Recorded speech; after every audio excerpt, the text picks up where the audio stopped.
Hi, I'm Jeff Davis, and I work for the people of Kentucky's 4th Congressional District. Yesterday, Americans from coast to coast began their day with the news that our economy has lost jobs for 3 months in a row. The nation's unemployment rate has now been above 9% for 16 consecutive months. This is despite the fact that the Obama administration promised that the trillion-dollar stimulus would keep unemployment below 8%.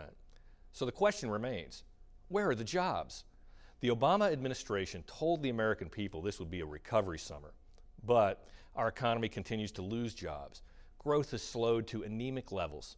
Our national debt is growing by more than $4 billion per day.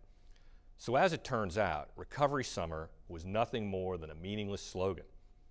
Americans don't want slogans, they want solutions, which is exactly what Republicans are offering. Stimulus spending, permanent bailouts, government takeovers, and federal mandates have all failed our nation. America's employers are afraid to invest in an economy racked with uncertainty over what Washington's next set of rules, regulations, mandates, and tax hikes will look like. This uncertainty is one of the main reasons our economy is not creating enough jobs. Republicans believe we need to get away from these policies and instead take action on common sense steps to help small businesses get back to creating jobs. We've called on President Obama to abandon his plan to impose job-killing tax hikes on families and small businesses.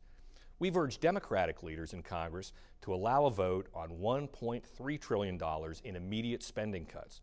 And we're listening to the people, getting their input on ways to help our economy start creating jobs again. Today, I'd like to talk with you about one of those ideas. As we speak, the Obama administration has lined up 191 rules and regulations that could each have an estimated annual cost to our economy of $100 million or more. That's 191 layers of red tape waiting in the wings. Last year, the federal government issued 3,316 new rules and regulations. That amounts to more than a dozen per day.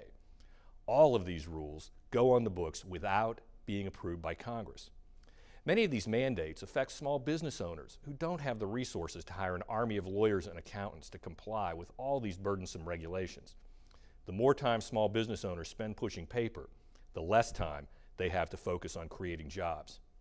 The new health care bill is a perfect example of how unelected bureaucrats can wreak all kinds of havoc. This is a law that, upon its enactment, triggered the creation of roughly 160 boards, bureaus, bureaucracies, and commissions. It took less than 4 months for the feds to rack up 3,833 pages of regulations pertaining to Obamacare. When Congress forces through controversial legislation by purposefully leaving blanks for executive agencies to fill in, unelected bureaucrats end up writing laws with no accountability whatsoever. This has to stop. Last year, a local resident came to me about a significant increase in sewer rates to help pay for stormwater upgrades mandated by the federal government. Of course, Washington wasn't offering to help pay for the upgrades, only issuing the orders to get them done. My constituent wanted to know whether Congress had any say in these new federal mandates before they were handed down. The answer was no.